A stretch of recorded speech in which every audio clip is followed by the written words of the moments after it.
convidar para falar a favor da PEC 410 a deputada Cris Tonieto. Senhor presidente, 22 horas e 42 minutos. Quero saudar, primeiramente, Vossa Excelência pela excelente condução dos trabalhos nesta Comissão de Constituição e Justiça. Hoje foi um dia bastante intenso, onde discutimos a PEC 410 de 2018.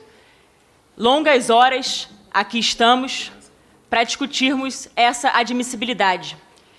E que, grata surpresa, foi um momento bastante proveitoso, apesar de mais de 12 horas, porque isso é benéfico à democracia. Então, quero saudar também os demais debatedores, todos aqueles que se posicionaram contra e a favor. Isso faz parte do processo democrático e é para provar que esse parlamento tem um compromisso, sim. Esta Comissão de Constituição e Justiça tem um compromisso, sim, com o debate, que é importante para a sociedade. E a sociedade civil que nos acompanha através da TV Câmara, eu tenho certeza que, desde ontem, especificamente, os olhares de todos estão voltados para esta comissão, para esta CCJ. O Brasil está clamando, está apelando pela prisão em segunda instância, porque lugar de corrupto, lugar de bandido, lugar de ladrão é na cadeia. E o povo brasileiro não aguenta mais tanta impunidade no nosso país. E nós estamos vivendo, senhor presidente, num momento que eu diria de esquizofrenia jurídica. Esclareço por quê. Simplesmente, o nosso Supremo Tribunal Federal, que deveria ser o guardião da nossa Constituição, já mudou 4 vezes, pelo menos, de posicionamento. De 5 de outubro de 1988 a 5 de fevereiro de 2009, o STF entendia que era possível o início da execução da pena antes do trânsito em julgado, ou seja, nos governos do Fernando Henrique Cardoso, antes disso, na verdade, Fernando Collor de Mello, Itamar Franco, Fernando Henrique Cardoso, Lula. Então não é uma questão de momento. O STF, naquela época, entendia que era possível a prisão em segunda instância. Depois, entre 5 de fevereiro de 2009 a 5 de outubro de 2016, mudou-se de opinião no julgamento do HC 80.078 e passou-se a entender que não era mais possível a prisão em segunda instância. Aí depois, entre 5 de outubro de 2016 a 7 de novembro de 2019, o entendimento voltou a ser como era em 2009. E, pasmem, no dia 7 de novembro de 2019, o STF novamente mudou o seu entendimento para vedar a prisão em segunda instância. Vejam, senhor presidente, o povo brasileiro quer que esse parlamento apresente uma resposta imediata. Nós estamos aqui, nós somos poder constituinte derivado. Nós precisamos responder à população brasileira, que pede pela prisão em segunda instância. Nós não podemos nos acovardar. Há muitas pessoas que falam, que temem a ditadura, mas eu acho que essa ditadura já chegou. Nós vivemos sob a égide de uma ditadura togada. O Supremo Tribunal Federal, que muitas vezes, como havia mencionado anteriormente, rasga a Constituição Federal e o parlamento acaba ficando subserviente.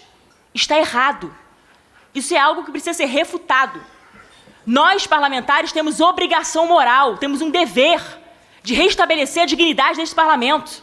E nós faremos isso muito bem, dando a resposta para o povo, que nas ruas já demonstrou o que quer. Nós, como poder constituinte derivado, precisamos respeitar a voz daqueles que estão nas urnas e que muito demonstraram também nas urnas, nos colocando aqui para bem representá-los. Então, nós não podemos calar a nossa voz. Nós não podemos nos acovardar diante desse cenário de instabilidade política, jurídica, de um cenário que é, sim, de esquizofrenia jurídica, de alterações de entendimento, de subterfúgios jurídicos o tempo inteiro, uma Suprema Corte que até tipo penal cria, mesmo sem lei, ou seja, cria um crime sem existir lei, ferindo a própria Constituição, o princípio da anterioridade da lei penal, o princípio da reserva legal. Então, vejam, é uma constante afronta que nós vivemos. E esse parlamento precisa tomar as rédeas dessa situação. precisa fazer o que está no seu papel constitucional, que é legislar, elaborar leis. E, claro, essa Comissão de Constituição e Justiça tem essa função de avaliar se determinado projeto, determinada proposição legislativa está dentro das balizas constitucionais, se fere ou não a Constituição Federal. E já foi amplamente debatido. Essa PEC 410, por exemplo, que faz uma alteração no seu artigo 5º, inciso 57, deixa claro. Na verdade, eu particularmente acho que não fere diretamente a cláusula pétrea, como muitos dizem. Há algumas incongruências. Porque o que diz o artigo 5º, inciso 57? Evidentemente, muitos chamam de princípio da presunção de inocência. Eu gosto de chamar princípio da não culpabilidade, ou seja, não será considerado culpado até a sentença penal condenatória, ou seja, transitado e julgado. Aqui estamos falando do elemento culpa. Mas isso não furta, não pode furtar de jeito nenhum a execução da pena, que pode acontecer anteriormente do trânsito e julgado. E nós temos que estar muito sensíveis, nós, enquanto parlamentares, precisamos estar sensíveis ao apelo das ruas e também às modificações necessárias para o momento em que vivemos. E isso não se trata de X ou Y, de Lula ou de Zé Dirceu, não.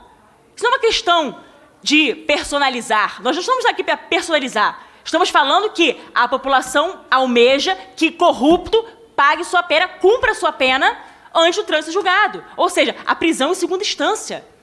É isso que o povo deseja. E nós, parlamentares, precisamos entrar nesse debate, sim. Precisamos enfrentar essa temática e, por que não, aprovar, sim, essa PEC. Estamos aqui para debater a sua admissibilidade. Eventuais discordâncias, inclusive ideológicas, acredito, sim, que devam ser... O momento mais pertinente para isso, para o seu debate, é na comissão especial. Ali nós debateremos o seu mérito. Então, estamos aqui para discutir tão somente a admissibilidade. E, ao longo deste dia, mais de 12 horas que fizemos esse debate, foram apresentados pontos e contrapontos, e eu acredito que foi, sim, um debate salutar, sadio, expressão da democracia, como bem tem que ser este parlamento, como bem deve expressar este parlamento, e também esta Comissão de Constituição e Justiça, que é a mais importante da casa, diga-se de passagem. Por aqui passam todos os projetos para avaliar se estão dentro da ótica da Constituição, ou seja, se ferem ou não a nossa Constituição Federal, mas, de jeito nenhum, nós, enquanto parlamentares, podemos ser subservientes àquele repositório do ativismo judicial que hoje se chama Supremo Tribunal Federal.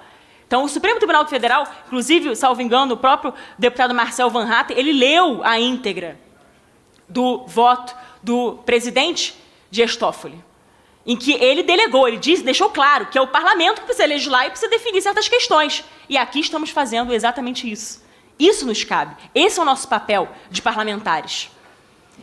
E o que o povo espera, certamente, é que nós sejamos a voz deles e que estejamos sensíveis às mudanças necessárias para o cenário, acompanhando a realidade. E hoje a realidade é essa. O Brasil tem necessidade da prisão em segunda instância. O Brasil condena a bandidolatria. Nós condenamos com veemência a bandidolatria. E é por isso que estamos aqui para discutir essa matéria e também, claro, para manifestarmos o nosso voto favorável à admissibilidade desta PEC 410 de 2018, sob a relatoria da deputada Carol Detone, deixando claro ao povo que estamos representando aquilo que eles demonstraram nas urnas e nas ruas. E aqui eu quero, nesse final de tempo que tenho, agradecer mais uma vez a Vossa Excelência, longas horas conduzindo essa reunião, agradecer aos demais parlamentares por esse dia intenso, mas muito importante para o Brasil.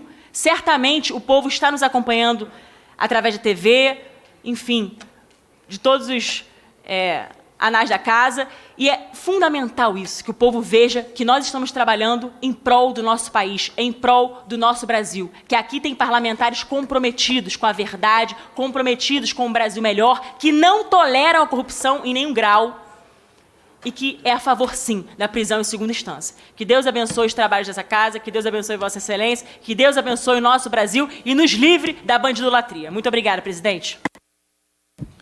Agradeço as palavras de Cris Tonieto, deputada atuante aqui na